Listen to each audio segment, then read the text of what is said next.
Well, basically, you almost take the role as the teacher, because the teacher is not, in a normal classroom, the teacher would control the classroom, whereas in EarthCraft, if you're the leader of the group, you're basically controlling the students and pushing them to the best of their abilities.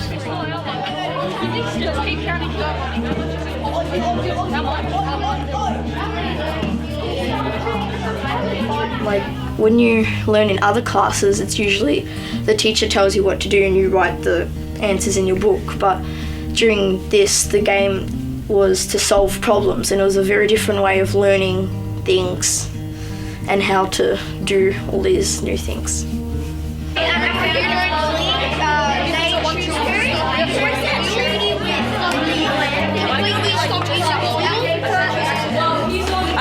I watched a TED talk by American teacher John Hunter, where he'd made a similar game, a lot more complex, and he'd spent about 36 years developing it. And he talked about how game playing in a real world situation enabled students to develop all these negotiation skills and allowed them to be leaders and give them a lot of freedom. I'm the hacker of the hackers, and my actions are, so one of my Earth challenges are: the computer virus can control military equipment. Each game turn, Anonymous can and must move 5 military pieces to a different part of the world they choose. So that is going to be one of the ages going here.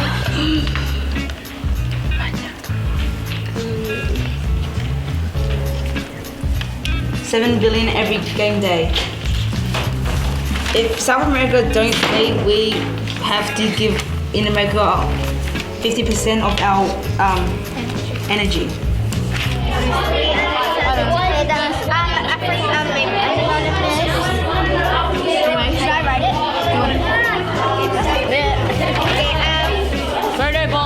$2 billion a day. $2 billion a day. To suck up all the radiation, to get it out so no one dies.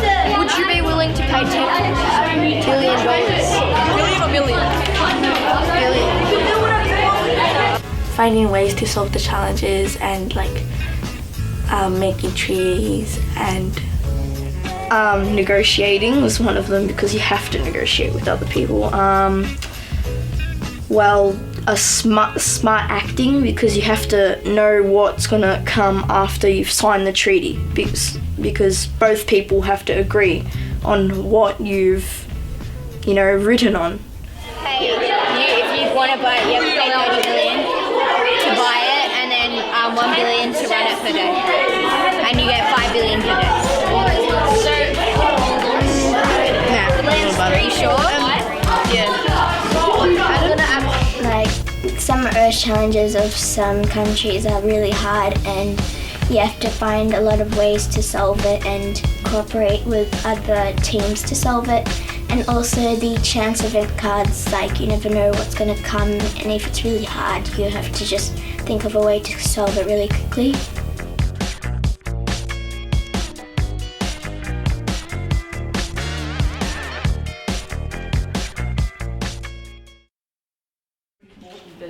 We work together as teams, we work together whether it's governments, whether it's community and governments, whether it's businesses, we need to work together.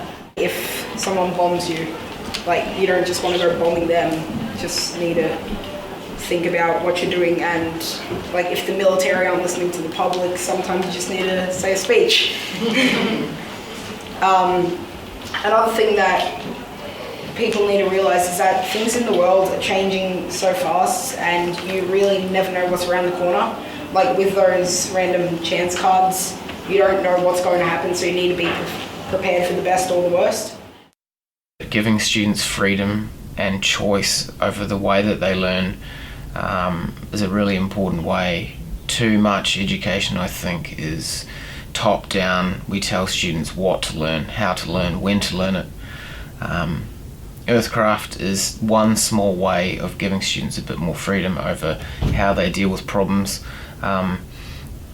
A lot of the game, the game has rules, but the students are free to break the rules if they want to, and fate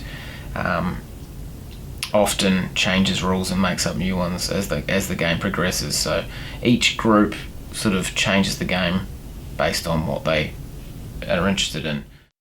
I enjoyed signing treaties. I enjoyed signing treaties because they can't just be fair for your team, or else the other team won't sign it. You have to get both teams to agree to signing the treaty, and not just a one-sided treaty.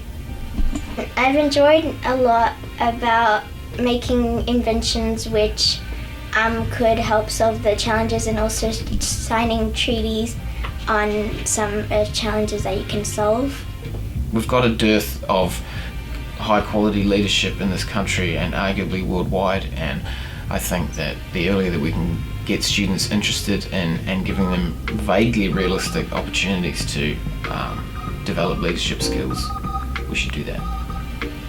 Well, like some of the challenges are like happening right now, so like we can find ways to solve them too when like the government is finding those ways too.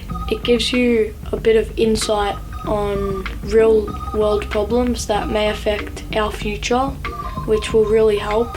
And children are not one-sided, whereas government may be one-sided to their country. So children have more of an open mindset. While learning to deal with things and learning how to negotiate with other people is really useful in real life.